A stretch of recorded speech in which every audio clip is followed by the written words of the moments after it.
ज्योति स्वरूप उनका मन में है मेरे जागा, जहाँ रहते हैं प्यारे प्यारे शिव बाबा।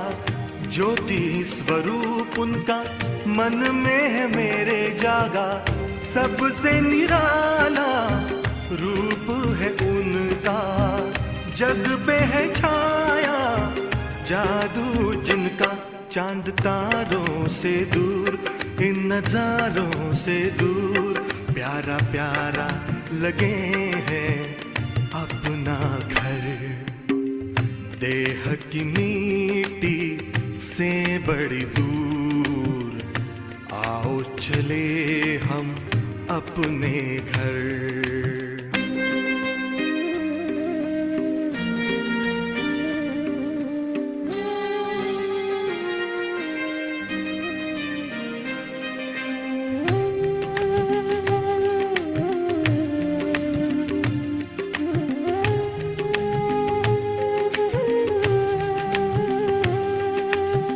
शुभ कर्मों की नाव में बैठे, कर ले भव का सागर पार। शिव बाबा की गोद में लेटे, आंधी तूफान होंगे मेरे पतवार। नैया लगेगी अपनी किनारे, उनकी कृपा से हो जीवन उधार। चांद तारों से दूर, इन नजारों से दूर, प्यारा प्यारा लगे हैं अपना घर। देह की मिट्टी से बड़ी दूर, आओ चले हम अपने घर। चांद तारों से दूर, इन नजारों से दूर, प्यारा प्यारा लगे हैं अपना घर।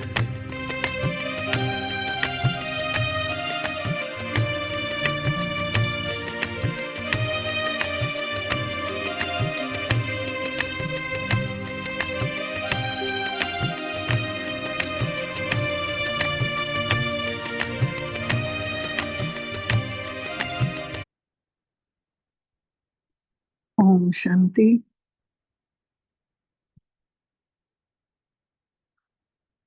मिठड़े बाबल जी मिठड़ी वाणी ॿुधंदासीं। अॼु जी तारीख़ आहे 26 सितंबर 2025 जी। परमात्मा असां आत्माउनि जे लाइ अॼु कहिड़े नमूने वाणी हलाई अथऊं। हिकु त ड्रामे जो पको पाठ करायो अथऊं, ख़ुशीअ जे लाइ अलाए घणा पॉइंट चया अथऊं, ऐं शक्तिअ जे लाइ केतिरा पॉइंट चया अथऊं। त पाण ध्यानु लॻाए पंहिंजे आत्म स्वरूप सां मिठड़ी वाणी मां आत्मा इन्हनि कननि सां ॿुधंदासीं। ऐं बाबा मिठड़ा ॿुधाईंदा ब्रह्मा जे तन में वेही। बाबा मिठड़े ने अॼु चयो अथऊं, मिठड़ा ॿार हमेशा इहा यादि हुजेव कि असां परमात्मा जी आज्ञा ते पंहिंजी सतयुगी राजाई ठाहे रहिया आहियूं। भगवान जी आज्ञा ते सच्चा ठही रहिया आहियूं, ऐं सच्चा ठही रहिया आहियूं त सच्चाईअ जी राजधानी बि ठहे थी पई गॾु गॾु। जेतिरा असां सच्चा ठहंदासीं ओतिरी राजधानी बि ठहंदी वेंदी, त अपार ख़ुशी रहंदी। असां जहिड़ा अगरि संसार में ॿिया बि ॼणा थींदा वेंदा त केॾी ख़ुशी थींदी। जंहिं महिल कोई ज्ञान में अची वेंदो आहे त केॾी ख़ुशी थींदी आहे, चाहे असांजी सुञाणूं बि न, उन खां पोइ बि केॾी ख़ुशी हूंदी आहे, छोकी उहा बि आत्मा सच्चाईअ जे रस्ते ते हलणु सिखी वई। अॼु जो बाबा प्रश्न पुछनि था, हे ज्ञान रूपी भोजन कहिड़े ॿारनि खे हजम न थी सघंदो आहे? ज्ञान रूपी भोजन कहिड़े ॿारनि खे हजम न थी सघंदो आहे?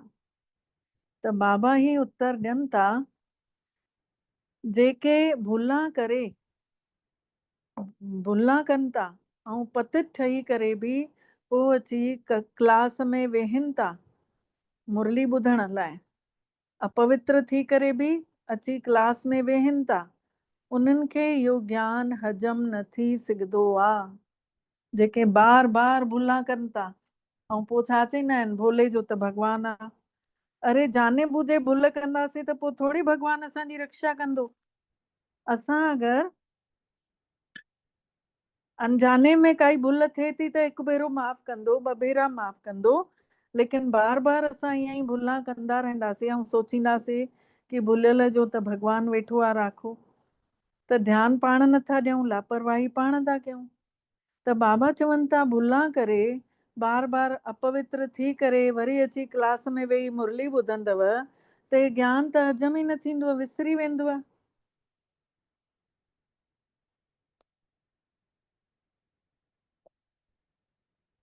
पोइ उहे ॿार मुंहं सां कॾहिं चई न सघंदा कि भॻवानु वाच काम महाशत्रु आहे, वॾे में वॾो दुश्मन काम विकार आहे, उहे कॾहिं बि न चई सघंदा। उन्हनि जो दिलि अंदरि ई अंदरि खाईंदो रहंदुनि ऐं उहे आसुरी संप्रदाय जा ठही वञनि था, उहे आसुरी विकारी संप्रदाय जा था थी वञनि। ओम शांति। बाबल मिठड़ो वेही रुआनी ॿारनि खे सम्झाइनि था। ॾिसो अॼु बि बाबा चए वेही करे सम्झाइनि था, मतिलबु परमात्मा केॾे इत्मीनान सां सम्झाइण आयो आहे आत्माउनि खे। रोज़ जी वाणी जी पहिरीं लाइन ॾिसजो, बाबा चईंदो अथव वेही सम्झायां तूं। उहो कहिड़ो पीउ आहे? उन्ही परमात्मा जी महिमा तव्हां ॿारनि खे करणी आहे। उहो कहिड़ो पीउ आहे जंहिंजी महिमा असां ॿारनि खे करणी आहे। ॻायो बि वञे पियो, सत शिव बाबा, सचो शिव टीचर ऐं सचो शिव गुरु। सचो त उहो ई आहे न, तव्हां ॿार ॼाणियो था असांखे सचो शिव बाबा मिलियो आहे ऐं असां ॿार हाणे भॻवान जी आज्ञा ते श्रीमत ते हलूं था। हिकिड़ी ॿुधी सभिनि जी ठहंदी थी वञे त श्रीमत ते हलणु घुर्जेव न। बाबा चवनि था मुंहिंजे चए में हलणु घुर्जेव न, आज्ञा ते। बाबा चवनि था हिकु त देही अभिमानी ठहो, पंहिंजो पाण खे आत्मा सम्झो, ॿियो बाबे खे यादि कयो। ॿ ई शयूं, आत्मा सम्झो, बाबे खे यादि कयो। जेतिरो यादि कंदव ओतिरो पंहिंजो ई भलो कंदव। ईअं न, असांजो त भलो थींदो ई थींदो। यादि में हूंदासीं त जेको असांजे आसे पासे वेठो हूंदो न, उन्ही खे बि ताक़त मिलंदी रहंदी। तव्हां पंहिंजी राजधानी ठाहे रहिया आहियो वरी सां। पहिरियों त असांजी ई राजधानी हुई। असां ही देवी देवता धर्म वारा ही 84 जन्म भोगे आख़िरी जन्म में अची संगम युग ते आहियूं। हिन पुरुषोत्तम संगम युग जो सिवाय तव्हां ॿारनि जे ॿियो कंहिंखे बि ख़बर ई कान्हे। हे संगम युग जो ॿियो दुनिया वारनि खे थोरी ख़बर आहे कि हे संगम युग आहे। बाबा चवनि था तव्हां ई ॿारनि खे ख़बर अथव कि हे संगम युग थो हले, त दुनिया वारा त ॻोल्हनि था परमात्मा खे, ऐं जंहिंखे लाड़ो लॻल आहे न उन्ही खे ई मिले थो पियो, सभिनी खे मिले बि कोन थो। हर कंहिंखे पंहिंजो पंहिंजो अनुभव बि हूंदो। बाबा केतिरा पॉइंट ॾियनि था, ॿार सुठे नमूने यादि में रहंदव त ख़ुशीअ में रहंदव। ख़ुशीअ जा अॼु केॾा पॉइंट चया अथई बाबा ने। यादि में रहंदव त ॾाढी ख़ुशीअ में रहंदव, पर बाबे खे यादि करण जे बदिले दुनियावी ॻाल्हियुनि में था पइजी वञो। इहो त यादि हुजणु घुर्जेव न कि असां परमात्मा जी आज्ञा ते पंहिंजी राजाई ठाहे रहिया आहियूं, श्रीमत ते पंहिंजो राज्य ठाहे रहिया आहियूं। ॻायो बि वियो आहे कि ऊचे खां ऊचो भॻवानु आहे, उन्ही जी ही ऊचे खां ऊची श्रीमत आहे।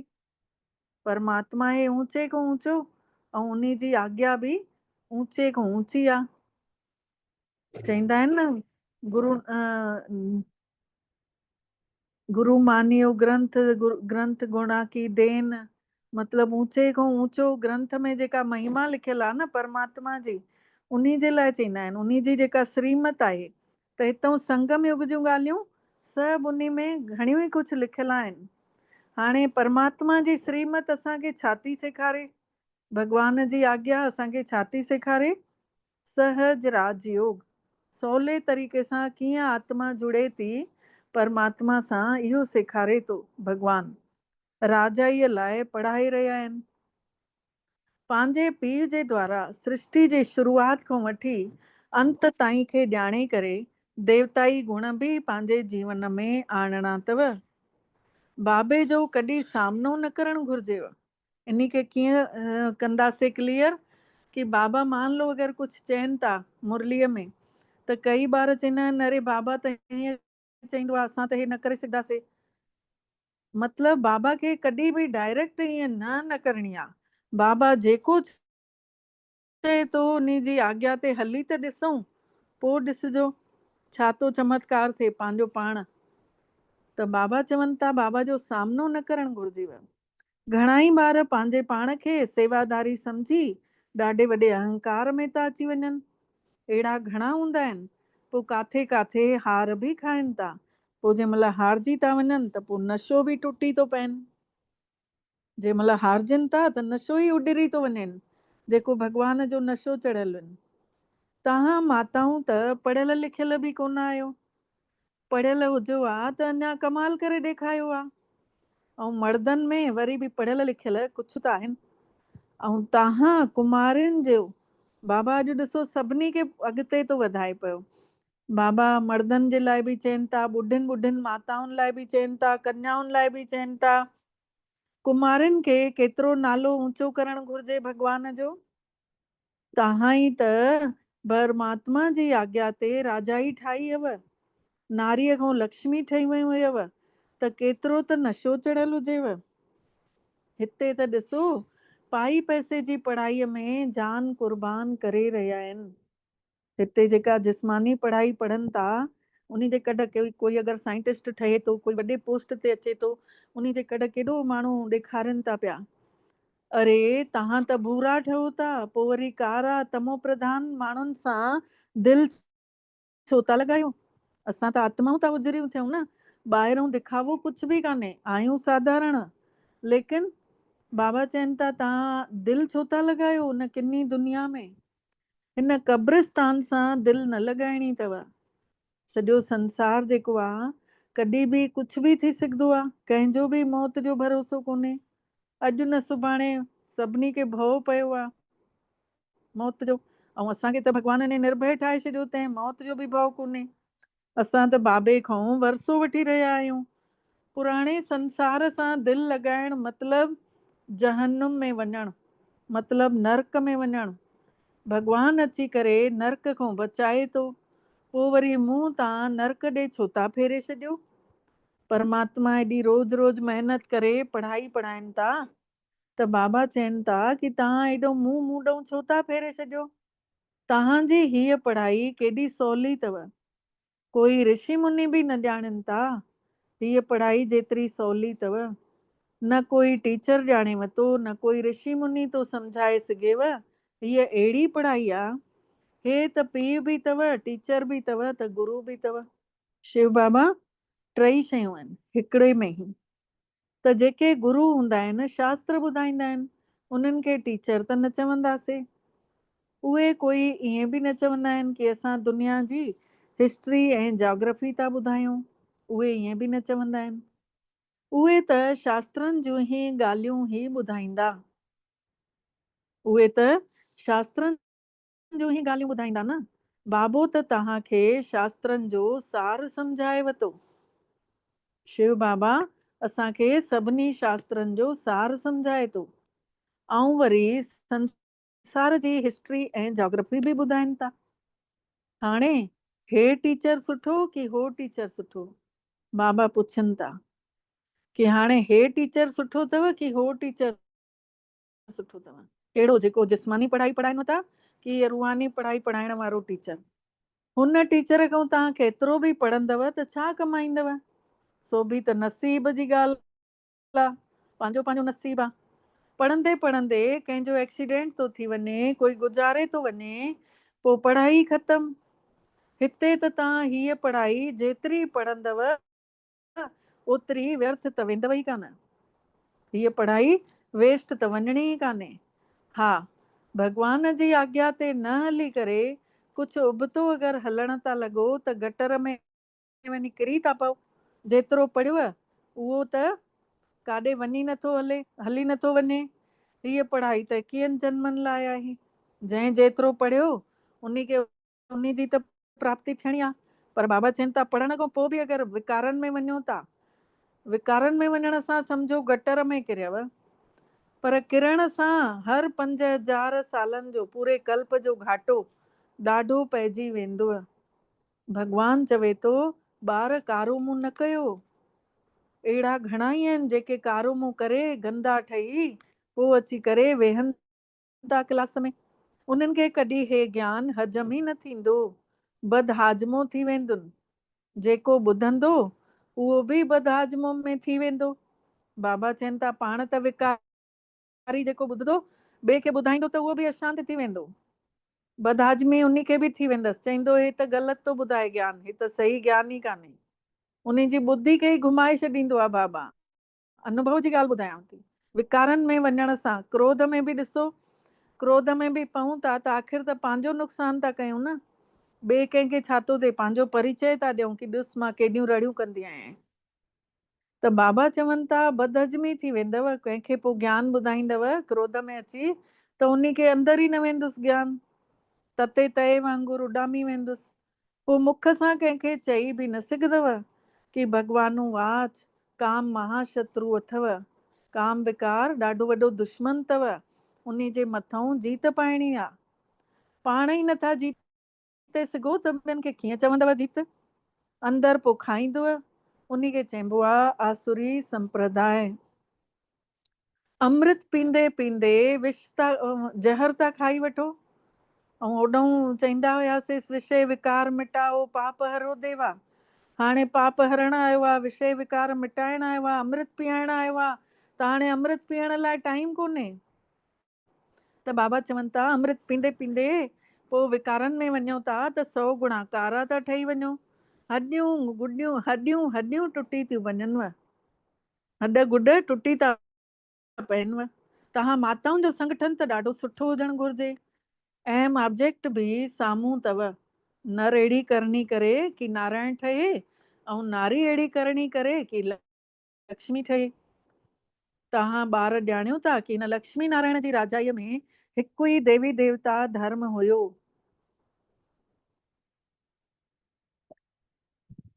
हिकु ई राज्य हुयो, हिकु ई भाषा हुई, 100% पवित्रता हुई, शांति हुई। त उन हिकु राजाई ही बाबा ठाहिण आया आहिनि वरी सां। हे अथव अहम ऑब्जेक्ट, हे ई अथव अहम ऑब्जेक्ट, नर ऐं नारी खे ठाहिण जो, लक्ष्मी नारायण। त बाबा चवनि था हे ई अथव अहम ऑब्जेक्ट। 100% पवित्रता सुख शांति हिन महिल ठहंदी थी वञे। सभिनी जे अंदरि वेहंदो थो वञे परमात्मा जो ज्ञान। तव्हां ॾिसो था कि विनाश खां पोइ श्री कृष्ण अचे थो। जंहिं महिल बुराइनि जो विनाश थो थिए त आत्मा प्योर थी थींदी वञे। सतयुगी हिकिड़ो ई देवी देवताउनि जो राज, हिकु भाषा, पवित्रता, सुख शांति सभु वरी सां ठहंदी थी वञे। अंदर में मन में अगरि हिकु बि रंज थोरो बि कंहिंसां कयूं था, कंहिंजी चयो नथा मञूं, पोइ अंदर में न उहो योग नथो हले, घटि थो हले, ऐं उहो बि बार बार महिनत सां थो हले। ऐं अगरि असां कंहिंखे कुझु बि नथा चऊं, उन्हनि सां एडजस्टमेंट कंदे था हलूं, ऐं पंहिंजे अंदरि धारणा बि ॾिसजो वधंदी वेंदव, योग बि हलंदो रहंदो सॼो ॾींहुं। त बाबा चवनि था इहो ई राज्य हाणे ठहे वतो। जेके जेके ज्ञान में अची चुकिया आहिनि उहे सॼो ॾींहुं यादि में रहण जी कोशिशि कनि था। सरकार बि त चाहे थी न स्वर्ग हूंदो ई आहे सतयुग त्रेता में, पर माण्हू पंहिंजो पाण खे नर्कवासी सम्झनि थोरे ई था। माण्हू पंहिंजे पाण खे नर्क में रहण वारा सम्झनि थोरे ई था। तव्हां लिखी सघो था कि द्वापर कलयुग में सभु नर्क में रहण वारा आहिनि। बाबा चवनि था तव्हां लिखी सघो लिखी सघो था कि द्वापर ऐं कलयुग में सभु नरक में रहण वारा आहिनि। हिन महिल तव्हां संगम युगी आहियो। हिन महिल असां विच ते आहियूं, न नरक में पिया आहियूं न स्वर्ग में पिया आहियूं, पाण विच रस्ते ते आहियूं। त बाबा सम्झाणी ॾियनि था, अॻिते बि तव्हां बि पहिरियों मतिलबु तव्हां बि कलयुगी नरकवासी हुयव। पहिरियों असां बि कलह क्लेश में हूंदा हुआसीं ऐं असां बि शरीरनि में फाथा पिया हूंदा हुआसीं, माण्हुनि जूं ई ॻाल्हियूं कंदा हुआसीं। हाणे न भॻवान जूं ॻाल्हियूं ॾींहं राति मुंहं में पयूं आहिनि। हाणे तव्हां स्वर्ग में रहण वारा ठहो था। हाणे असां सुख शांति जी दुनिया में रहण वारा ठहूं था।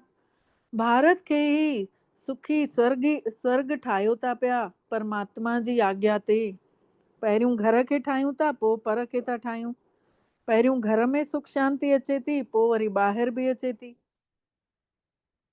पर उहा हिम्मत ऐं संगठन हुजणु घुर्जेव। चक्कर लॻाइण वञो था त चित्र लक्ष्मी नारायण जो खणी वञिणो घुर्जेव। सुठो ई अथव। इन में लिखी छॾियो कि आदि सनातन देवी देवता धर्म सुख शांतीअ जो राजा ई हिन महिल ठही रही आहे ऐं त्रिमूर्ति शिव बाबा जी आज्ञा ते ठहे थी। लक्ष्मी नारायण जो राजा ई स्थापन थियण जो कमु त्रिमूर्ति शिव बाबा जे आज्ञा ते थो ठहे। अहिड़ा अहिड़ा वॾा वॾा अखर ऐं वॾे वॾे चित्रनि में हुजेव। नंढा ॿार नंढा चित्र उन्हनि खे वणंदा अथनि ऐं जेतिरा चित्र वॾा हूंदव ओतिरा सुठो। हे लक्ष्मी नारायण जो चित्र ॾाढो सुठो अथव। इन में छड़ो लिखणो अथव कि हिकिड़ो ई सचो त्रिमूर्ति शिव बाबा, सचो त्रिमूर्ति शिव टीचर ऐं सचो त्रिमूर्ति शिव गुरु आहे। त्रिमूर्ति अखर न लिखंदव त सम्झदव परमात्मा त निराकार आहे। अगरि त्रिमूर्ति अखर न लिखंदासीं त सम्झदा कि परमात्मा त निराकार आहे, उहो टीचर कीअं ठही सघंदो आहे। ज्ञान त कोन अथव, ज्ञान त कोन अथव न। बाबा चवनि था इहो त्रिमूर्ति ठाहे, उन खां पोइ परमात्मा जो चित्र बि हुजणु घुर्जे। लक्ष्मी नारायण जो चित्र टीन ते सीट ते ठाहे हिकु जॻह ते रखणु घुर्जेव कि हिन महिल हे राजा ई स्थापन करण जो कमु हले थो। भॻवानु आयो आहे ब्रह्मा खां हिकु धर्म जी स्थापना कराइण ऐं बाक़ी सभिनि जो विनाश कराए छॾींदा। परमात्मा पाण आयो आहे हिकु धर्म हिकु राज्य हिकु भाषा जी स्थापना कराइण, बाक़ी सभिनि जो विनाश कराए छॾींदा। हे ॿारनि खे हमेशह नशो हुजणु घुर्जे कि बाबो मिठड़ो आयो आहे, ब्रह्मा जे द्वारा हिकु धर्म जी स्थापना जो कमु हले थो, बाक़ी सभु विनाश थी वेंदा। इहो ॿारनि खे हमेशह नशो हुजणु घुर्जे। थोरी थोरी ॻाल्हि में हिक ॿिए सां ॿुधी मिलेनि ई कान थी, पोइ झटि विड़ी था पइनि। मत नथी मिलेनि त पोइ विड़ी था पइनि। इहो त थींदो ई आहे, कोई कहिड़े पासे कोई कहिड़े पासे। पोइ वरी जाॾे जंहिं पासे घणा माण्हू हूंदा आहिनि उन जी ॻाल्हि पोइ मञी वेंदी आहे। इन में नाराज़ थियण जी त ॻाल्हि ई कान्हे। ॿार रुसी था वञनि, असांजी ॻाल्हि न मञूं भेनरुनि ने।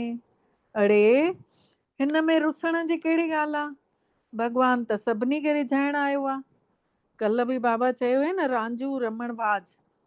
रांझू मतिलबु रिझाइण वारो, फुसलाइण वारो, ऐं रमण बाज मतिलबु घुमाए फिराए असांजी ॿुधी खे कंहिं महिल सतयुग में थो वठी हले, कंहिं महिल परमधाम में था वठी हलनि, कंहिं महिल त हिते संगम ते आणे था छॾनि, कंहिं महिल पूज्य स्वरूप जो यादि अचे।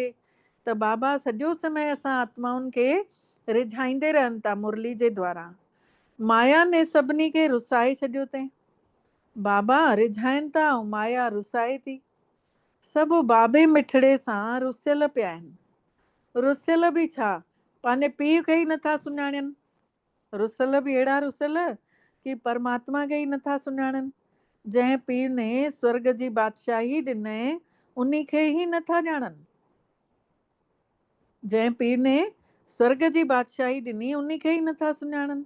बाबा चवनि था मां तव्हांजे मथां उपकार कयांव थो, तव्हां वरी मुंहिंजे मथां उपकार कयो था। असां बाबा जे मथां कयूं था ऐं अपकार था कयूं। असां बाबा जी निंदा था कराए छॾियूं ऐं बाबा असांजो उपकार थो करे, असांजो भलो थो करे। ऐं असां बाबा जी बदनामी था करे छॾियूं विकारनि में पइजी। ॾिसो भारत जो छा हाल थी पियो आहे। तव्हां में बि ॾाढा घटि अहिड़ा आहिनि जंहिंखे नशो चढ़े थो। हे अथव नारायणी नशो। ईअं थोरे ई चवणु घुरिजेव की भई असां त राम सीता ठहंदासीं। बाबा चवनि था ईअं थोरे ई चवणु घुरिजेव की असां त राम सीता ठहंदासीं। तव्हांजी अहम ऑब्जेक्ट ही अथव नर खां नारायण ठहणु। असां सभिनि जी करनी अहिड़ी हुजे की असां नारी खां लक्ष्मी चवरायूं ऐं असांजा कर्म अहिड़ा हुजनि की नर खां नारायण चवरायूं। तव्हां वरी राम सीता ठहण में ई ख़ुशि था थी वञो।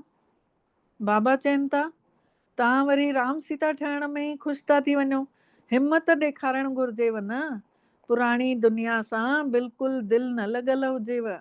कंहिंसां दिलि लॻायव ऐं मरी वेंदव पोइ जीते जी सम्झो पोइ हेॾो त ॿुधी न हलंदी, हेॾे ज्ञान में त कुझु दिमाग़ में न वेहंदो। जन्मनि जन्मनि जो घाटो पइजी वेंदो। बाबा त स्वर्ग जा सुख ॾियण आया आहिनि त असां नरक में छो पऊं। बाबा चवनि था तव्हां जॾहिं स्वर्ग में हुयव त ॿियो कोई धर्म ई न हुयव। हिन महिल ॾिसो ड्रामे जे आधार ते तव्हांजो धर्म अथव ई कान। कोई बि पंहिंजो पाण खे देवता धर्म जो सम्झे ई कोन थो। बाबा चवनि था कोई बि पंहिंजो पाण खे देवता धर्म जो नथा सम्झनि। माण्हू थी करे बि पंहिंजे धर्म खे न ॼातऊं त छा चयो वेंबो। अगरि इंसान थी करे पंहिंजे धर्म खे नथो ॼाणे त उन खे छा चवंदासीं। हिंदू कोई धर्म त आहे कोन। माण्हू चवंदा आहिनि असां हिंदू धर्म जा आहियूं। हिंदू कोई धर्म त आहे कोन। कंहिं ठाहियो इहो बि नथा ॼाणनि कि हिंदू धर्म कंहिं ठाहियो। तव्हां ॿारनि खे केतिरो सम्झायो वञे थो। बाबा चवनि था मां त कालनि जो काल हाणे आयो आयांव। कालनि जो काल महाकाल सभिनी खे मोटाए वठी हलण लाइ आयो आयांव। बाक़ी जेके सुठे नमूने पढ़ंदा उहे संसार जा मालिक ठहंदा। हाणे हलो घर। जीअं माउ पीउ न पंहिंजे ॿारनि खे वठणु ईंदो आहे, हल बेटा हल, हिते त वरी वेड़ी झिड़ी पूरा थींदव, हलो हाणे केॾी केॾी थकिजी पिया आहियो। चवनि था बाबा बि हिते रहण लाइक़ु दुनिया कोन अथव, हिते ॾाढो किनु थी पियो अथव। आसुरी मत ते हली करे सभिनी किनु करे छॾियो अथऊं। बाबा त ईअं चवंदो न, पीउ आहे न आख़िर। तव्हां त भारतवासी जेके विश्व जा मालिक हुयव उहे ॾिसो केतिरा धिका खाईंदा रहंदा हुयव। लॼ नथी अचेव। बाबा चवनि था अहिड़ा विश्व जा मालिक ऐं दर दर जूं ठोकरां खाइनि, लॼ नथी अचेव। तव्हां में बि कोई अहिड़ा आहिनि जेके सुठे नमूने सम्झनि था। नंबरवार त आहिनि ई। घणा ई ॿार त निंड में हुजनि था। बाबा अमृत वेले ॾिठो अथऊं कहिड़ा ॿार उथी करे वेठा आहिनि पर निंड जा झूटा था खाइनि, निंड में था अचनि, निंड में वेठा आहिनि। उहा ख़ुशी पोइ चढ़ेनि ई कान थी। बाबा असांखे वरी सां राजधानी ॾियणु आयो आहे। बाबा चवनि था हिननि साधुनि जो बि मां ई उद्धार कयां थो। असांखे बाबा आया आहिनि वरी सां राजधानी ॾियणु। साधु संतनि जो बि बाबा ई उद्धार करनि था। उहे त साधु संत त न पाण खे ॼाणनि न ॿियनि खे मुक्ति ॾेई सघंदा आहिनि। पंहिंजो पाण खे ई मुक्त नथा करे सघनि त पोइ ॿियनि खे छा मुक्ति ॾींदा। सचो सचो गुरु हिकिड़ो ई सतगुरु आहे जेको संगम युग ते अची असां आत्माउनि खे जी सदगति कनि था। असां आत्माउनि खे सुखनि जे पासे वठी था हलनि। त बाबा मिठड़ा चवनि था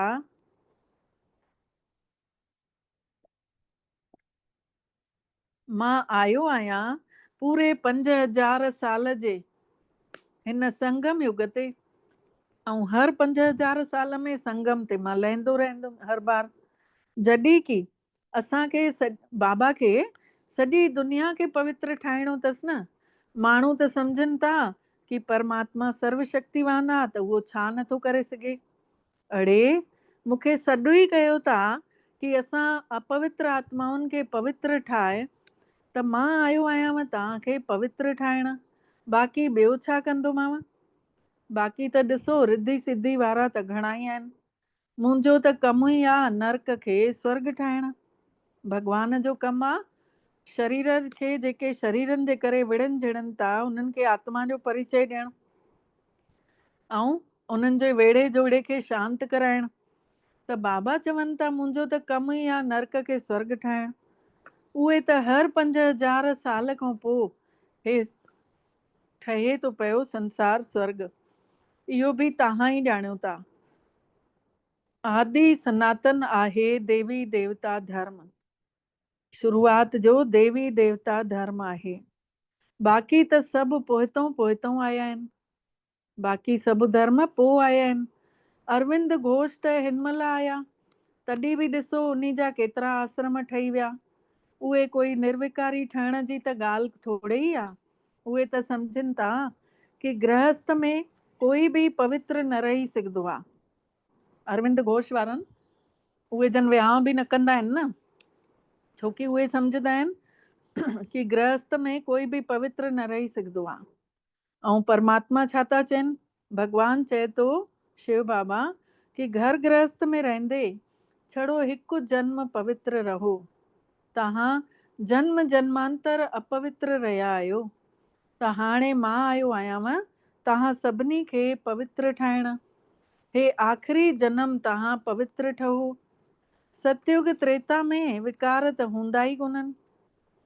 सतयुग ऐं त्रेता युग में विकार त हूंदा ई कोन्हनि। उते सभु आत्म स्वरूप में टिकियल हूंदा आहिनि, त कोई कंहिं में कमी नज़र ई न ईंदी आहे, हर कोई भरपूर नज़र ईंदो आहे।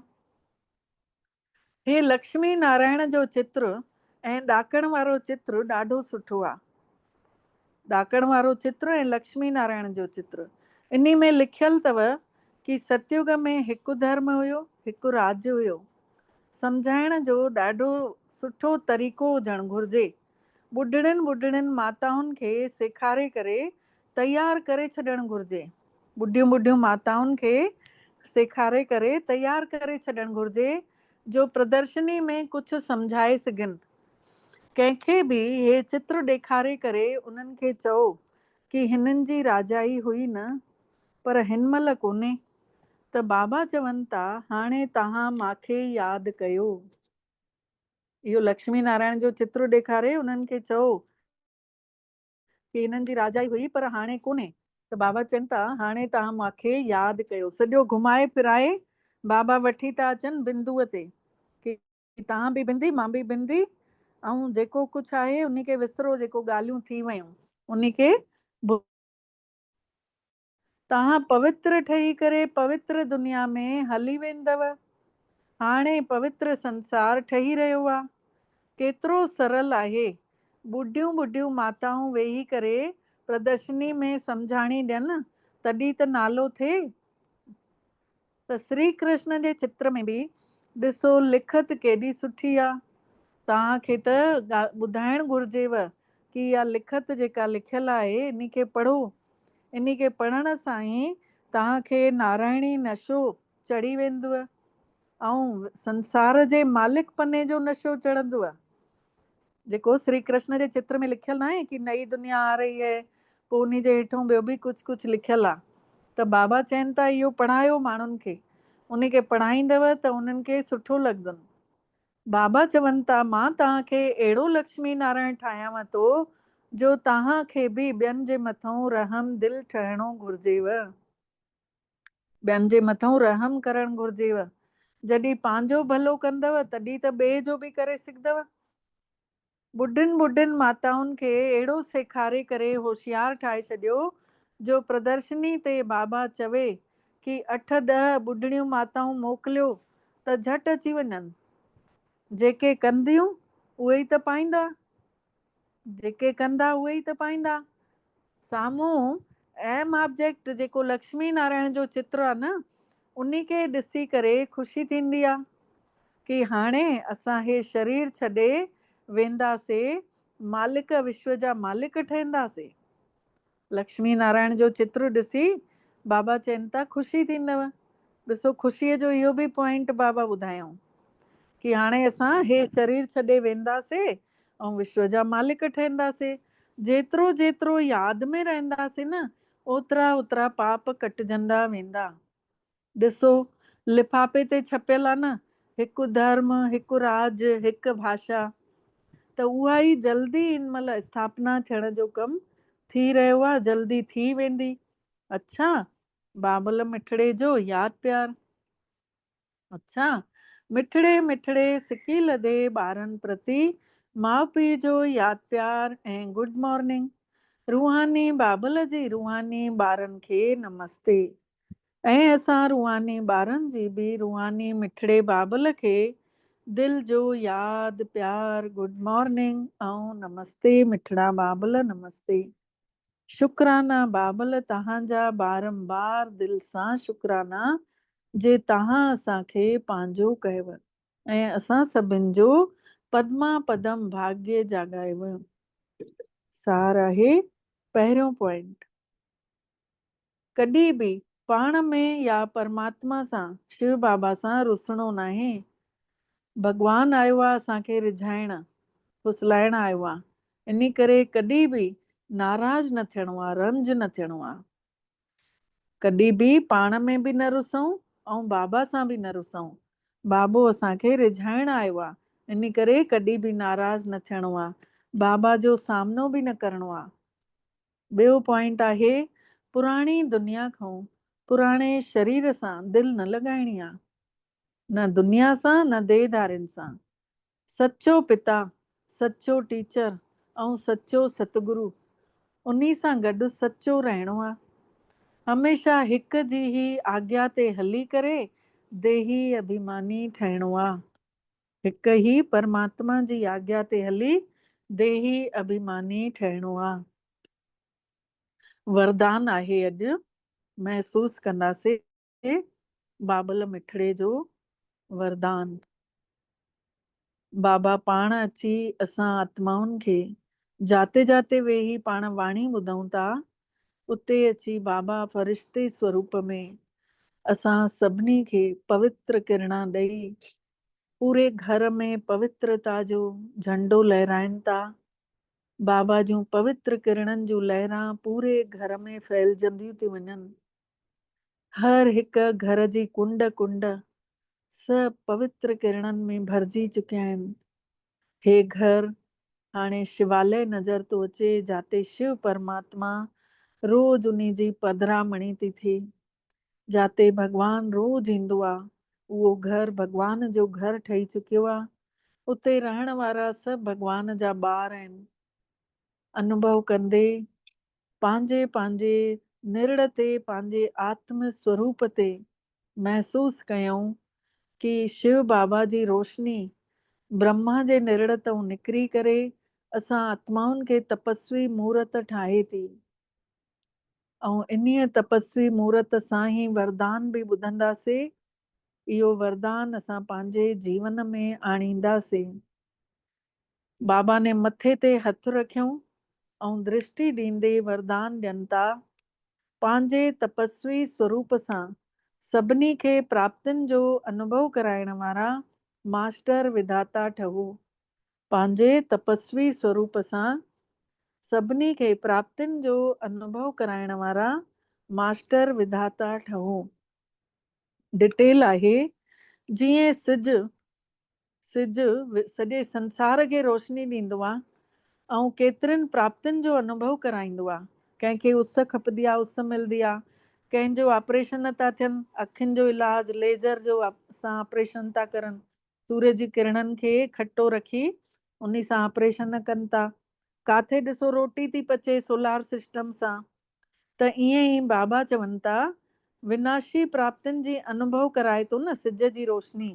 ईअं ई तव्हां सभु तपस्वी आत्माऊं पंहिंजे तपस्वी स्वरूप सां, तपस्वी आत्माऊं तपस्वी स्वरूप सां सभिनी खे प्राप्ति जी किरणनि जो अनुभव करायो था।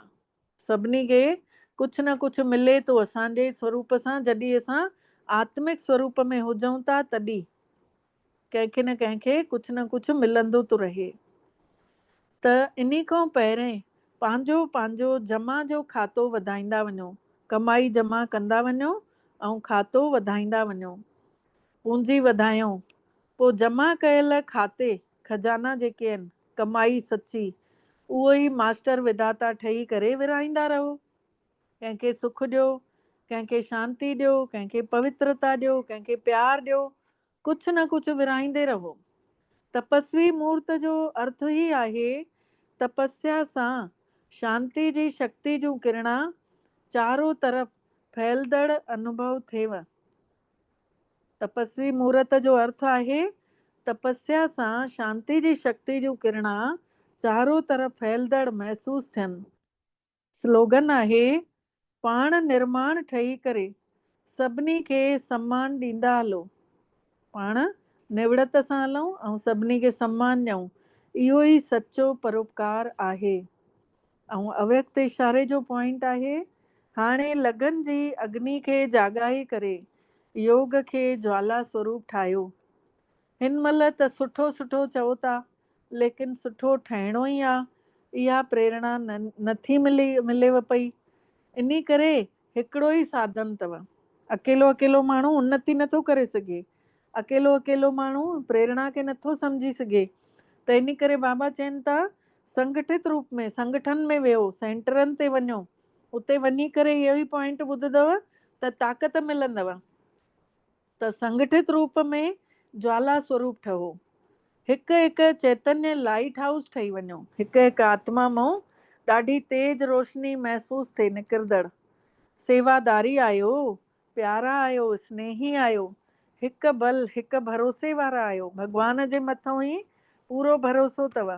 इहो त सभु ठीकु आहे, लेकिन मास्टर सर्वशक्तिवान जी स्टेज ते अची वञो त सभु तव्हांजे अॻितों परवाने वांगुरु चकर लॻाईंदा रहंदव। मास्टर सर्वशक्तिवान जी स्टेज ते अची वञो त सभु परवाने वांगुरु चकर लॻाईंदा रहंदव। अच्छा, ओम शांति। महसूस कयूं तपस्या जी ताक़त सां मां आत्मा पंहिंजी ई न जागंदी जोत पंहिंजे ई स्वरूप खे ॾिसां थी। जीअं शरीर हथ पेर अंगनि अंगनि सां मिली करे शरीर ठहियो आहे, तीअं ई मां आत्मा बि मन बुद्धि ऐं संस्कारनि सां मिली करे इहो स्वरूप खे महसूस थी कयां। ॾिसूं देह जी मिटीअ खे, अभ्यास कयूं जीअं मोमबत्ती हूंदी आहे, वट ॿरंदी रहंदी आहे, मोमबत्ती ॻरंदी रहंदी आहे। महसूस कयूं उहा ई लौ, उहा ई मां आत्मा जेतिरो पंहिंजे इन स्वरूप ते वेठल आहियां, जेतिरो सुजागी आहे मुंहिंजे इन स्वरूप जी माखे ई, ओतिरो ई देह भान विसरंदो थो वञे। महसूस कयूं तन ऐं मन जी चङी तरह एकाग्र बुद्धि हिकु ई स्वरूप ते टिकियल पई आहे। मां नंढो सो बिंदु आहियां ऐं ध्यान सां पंहिंजे ई चमकीले स्वरूप खे निहारियां थी। पंहिंजी अंदरी अख सां आत्मा रूपी जोत पंहिंजो पाण खे ॾिसंदी थी रहां।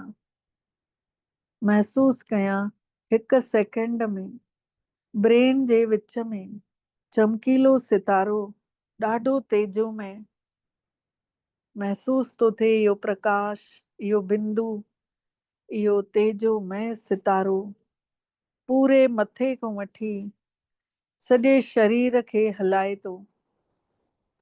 महसूस कयूं मां आत्मा शक्तिशाली दिव्य तेजोमय आत्मा आहियां। अनुभव कयूं मुंहिंजो प्रकाश पूरे शरीर में फैलजंदो थो वञे।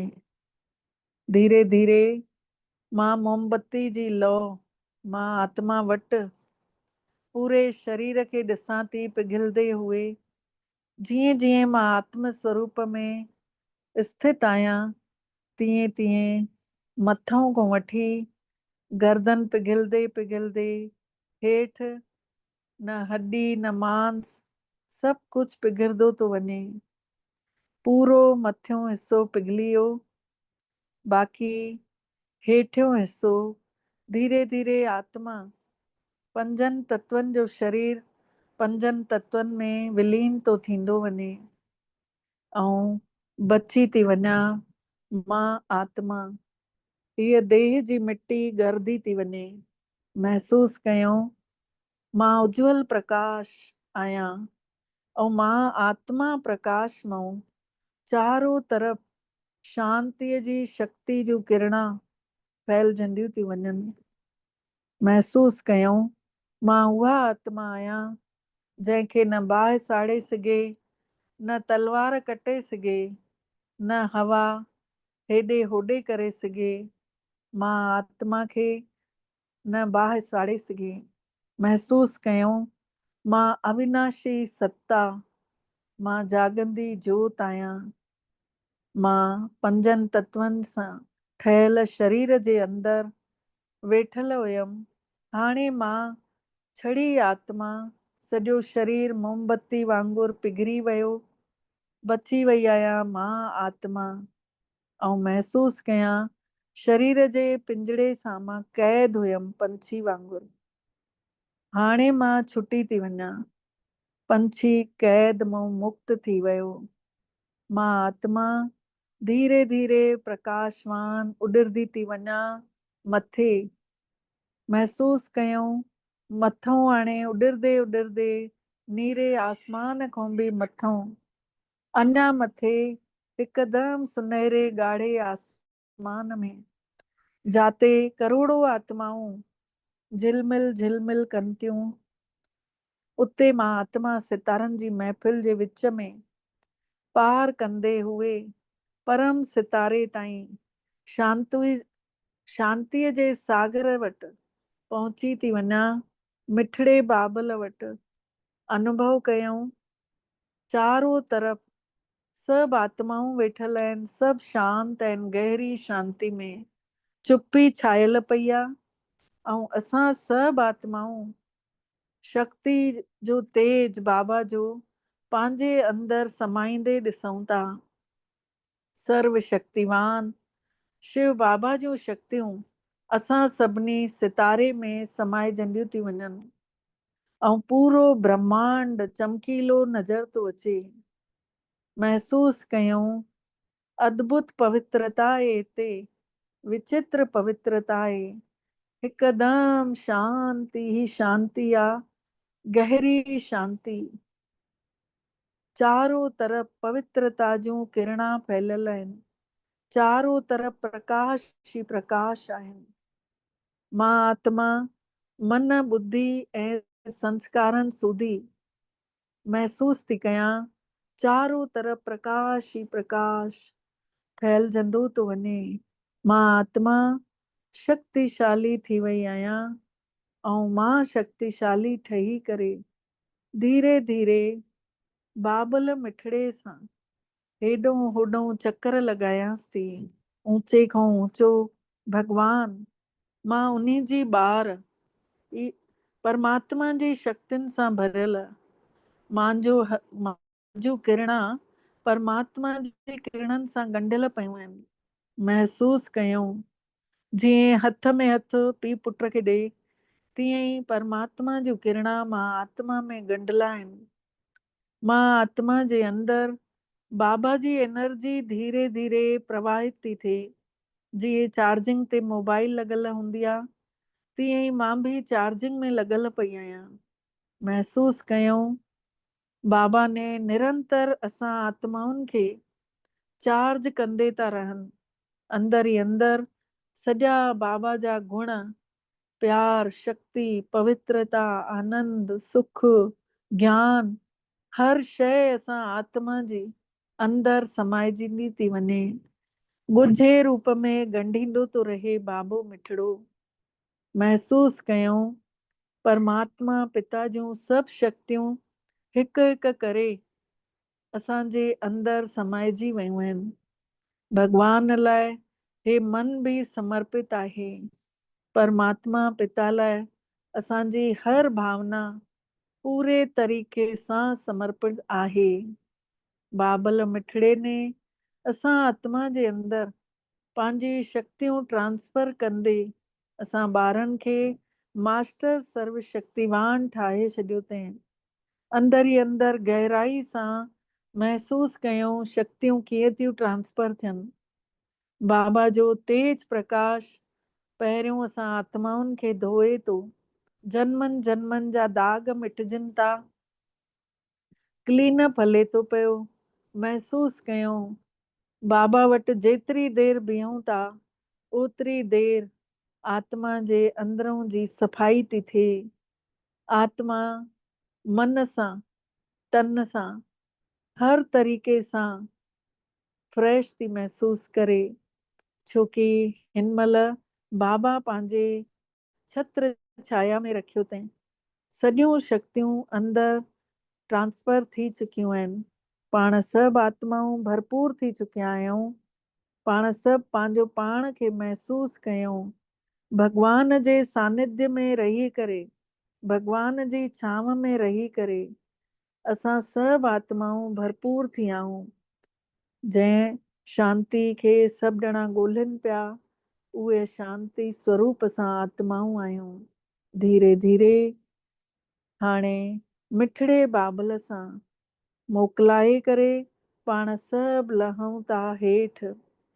लहंदे लहंदे पहुचूं था ब्रह्मा बाबा वटि, जाते अछे रंग जो प्रकाश ई प्रकाश आहे, जाते चारों तरफ़ फरिश्ता ई फरिश्ता नज़र था अचनि। सभिनी खे ॾिसो, दादियूं बि आहिनि, वरिष्ठ भाइर बि आहिनि, पुराणा सभु हिते सेवा करण लाइ रुकियल पिया आहिनि। बाक़ी सभु आत्माऊं उतां जो उते हली थी वञनि। महसूस कयूं पाण सभु बि अची पंहिंजे पंहिंजे फ़रिश्ते स्वरूप में समाइजी था वञूं। मिठड़ो बाबा जेको असां आत्माउनि जो पिता आहे, उहो असां आत्मा वांगुरु ई पूरो बाबा जे भ्रुकुटी ते वेठल आहे। असां बि फ़रिश्ते स्वरूप में वेठल आहियूं। असांजो सचो दोस्त, माउ पीउ भाउ भेण, हर शइ, हर संबंध असांजो मिठड़े बाबा सां आहे। शिव बाबा हमेशह असांखे माउ पीउ वांगुरु ॾींदे ई रहंदा आहिनि, कॾहिं घुरण जी आश न रखंदा आहिनि।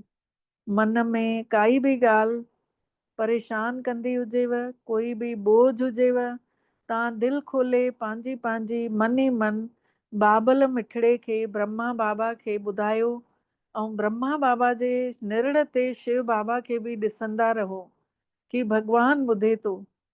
शिव बाबा शांतीअ जो सागर आहे, जंहिंखे सॼो संसार ॻोल्हे थो, उहो असांजी अखियुनि जे अॻितो आहे। महसूस कयूं पाण सभु आत्माऊं पवित्रता, शांति, प्रेम, आनंद सां भरपूर थी करे पवित्रता जी शक्ति खणी धीरे धीरे लहूं था हेठि। लहंदे लहंदे पहुचूं था अची पंहिंजे पंहिंजे मिटीअ जे 5 तत्वनि जे पुतले में। जेको ॻरी वियो हुयो शरीर, उहो ई शरीर मां फ़रिश्ते सां गॾु गॾु वरी सां निर्मित थिए थो। मां आत्मा निरड़ ते वेठल ई आहियां, भॻवान जी शक्तिअ सां भरपूर थी करे आई आहियां। इहो शांति, इहा शक्ति, इहो प्यार, इहो मिठास, इहो सभु भॻवान ने, शिव बाबा ने मूंखे गिफ्ट ॾिनो अथईं। अनुभव कयूं मां आत्मा सभिनी गुणनि सां भरपूर थी करे ऐं जागंदी जोत ठही हिन निरड़ जे मथां वेही रही आहियां। निरड़ तां ई मां सभिनी खे निरड़ ते ई ॾिसां थी, महसूस कयां थी हे बि मुंहिंजो आत्मा रूप में भाव आहे। हाणे न मुंहिंजा कोई बंधन आहिनि, न मुंहिंजे अंदरि कोई बुरा संस्कार आहिनि। महसूस कयूं हाणे मां कंहिं बि बंधन में फाथल ई कोन आहियां। मां हाणे ख़ुशि आहियां छोकी मूंखे बाबा मिलियो आहे, ऐं बाबा जी पवित्रता मां आत्मा खे विरासत मिली आहे। मां बार बार बाबा खे कोटि कोटि सिरड़ो निवाए करे शुकराना चवां थी। मिठड़ा बाबल, तव्हांजा बारंबार दिलि सां शुकराना, जे तव्हां असांखे अॼु अहिड़ी पवित्रता जो अहसासु करायव। अनुभव करायव ऐं असां सभिनि जो पद्मा पदम भाग्य जाॻायव। ओम शांति, ओम शांति, ओम शांति। तव्हां सभिनी फ़रिश्तनि जो बि ॾाढो ॾाढो शुक्रिया ऐं तव्हां सभिनी खे बि ओम शांति।